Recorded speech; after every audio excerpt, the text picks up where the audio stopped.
গৌৰৱ গগৈ অকল পাকিস্তানলৈ যোৱা নাই। সুধি আছিল আপুনি পাকিস্তানলৈ গৈছিল নেকি? উত্তৰবিলাক নিদিয়ে। তেওঁ পাকিস্তানত বহুত দিন আছিলেও। পাকিস্তানত অকল যোৱাই নাই, পাকিস্তানত তেওঁ বহুদিন আছিলো। লাহোৰলৈকে তেওঁ যোৱাৰ অনুমতি পাইছিল। মই জনামতে তেখেতে লাহোৰলৈকে প্ৰথমে যোৱাৰ অনুমতি পাইছিলে।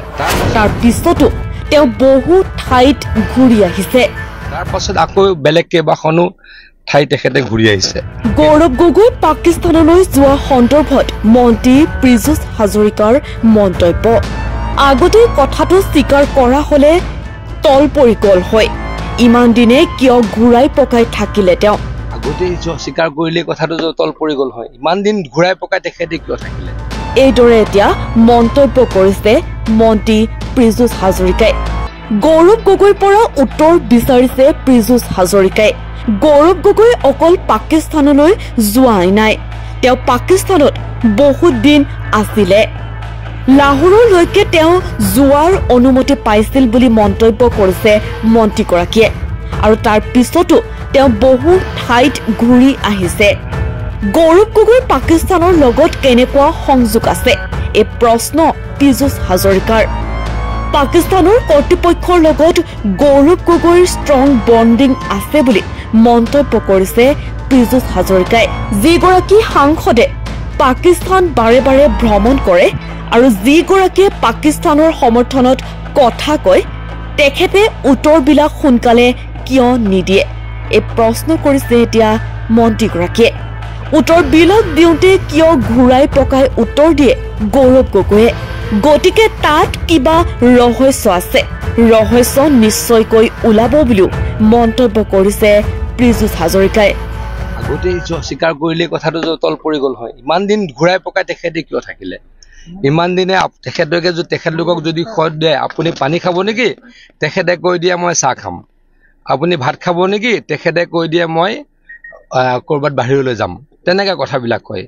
সাংবাদিকসকলে সুধি আছিলে, সকলোৱে সুধি আছিলে, হিমন্ত বিশ্ব শৰ্মা ডাঙৰীয়াই সুধি আছিল আপুনি পাকিস্তানলৈ গৈছিল নেকি? উত্তৰবিলাক নিদিয়ে।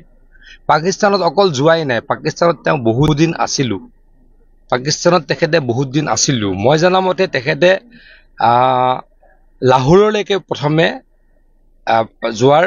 যোৱাৰ অনুমতি পাইছিলে। তাৰ পাছত আকৌ বেলেগ কেইবাখনো ঠাই তেখেতে ঘূৰি আহিছে। কেনেকুৱা তেখেতৰ সংযোগ আছে? ইমান ষ্ট্ৰং বণ্ডিং পাকিস্তানী কৰ্তৃপক্ষৰ লগত তেখেতৰ আছে। আজিয়ে মই এটা টুইট কৰিছো, তেখেতে কৈছে যে আমি ইয়াতে আমাৰ পাকিস্তান ভাৰতৰ ক্ৰিকেটত আমি ফূৰ্তি কৰাতকৈ পাকিস্তানত বানপানীত মানুহসকল কি বিপদ পৰিছে তাৰ কাৰণেহে চিন্তা কৰিব লাগে। ইমান ডাঙৰ পাকিস্তানী চিম্পেথাইজাৰ কেনেকে গৌৰৱ গগৈ ডাঙৰীয়া হ'ল, এইটো নিশ্চয়কৈ চিন্তনীয়। বিৰুদ্ধে ব্যৱস্থাটো তদন্তত চলি থাকিব, কিন্তু যিগৰাকী সাংসদে পাকিস্তান বাৰে বাৰে ভ্ৰমণ কৰে, যিগৰাকীয়ে পাকিস্তানৰ ছাপোৰ্টত কথা কয়, তেখেতে উত্তৰবিলাক সোনকালে কিয় নিদিয়ে? উত্তৰবিলাক কওঁতে কিয় ঘূৰাই পকাই উত্তৰ দিয়ে? গতিকে তাত আৰু নিশ্চয় কিবাকৈ ৰহস্য আছে মোৰ বোধৰে। গতিকে ৰহস্য নিশ্চয়কৈ ওলাব। আগতেই স্বীকাৰ কৰিলে কথাটো তল পৰি গল হয়। ইমান দিন ঘূৰাই পকাই তেখেতে কিয় থাকিলে? ইমান দিনে তেখেতলোকক যদি সোধে আপুনি পানী খাব নেকি, তেখেতে কৈ দিয়ে মই চাহ খাম।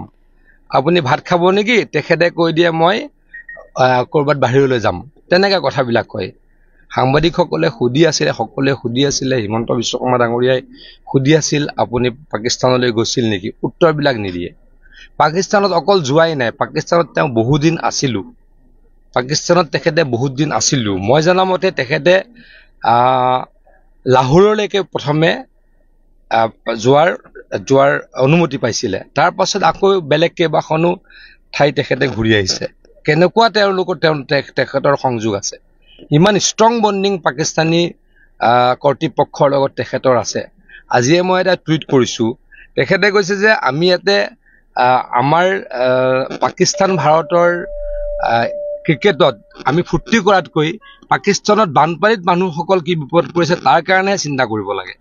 ইমান ডাঙৰ পাকিস্তানী চিম্পেথাইজাৰ কেনেকে গৌৰৱ গগৈ ডাঙৰীয়া হ'ল, এইটো নিশ্চয়কৈ চিন্তনীয়।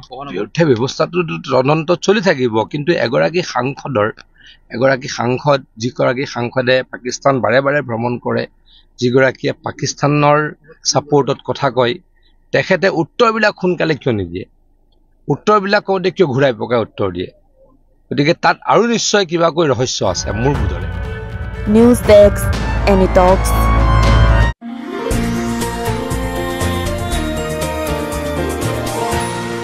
এনি টক্স, সতৰ বিপৰীতে ৰাইজৰ স্বাৰ্থত।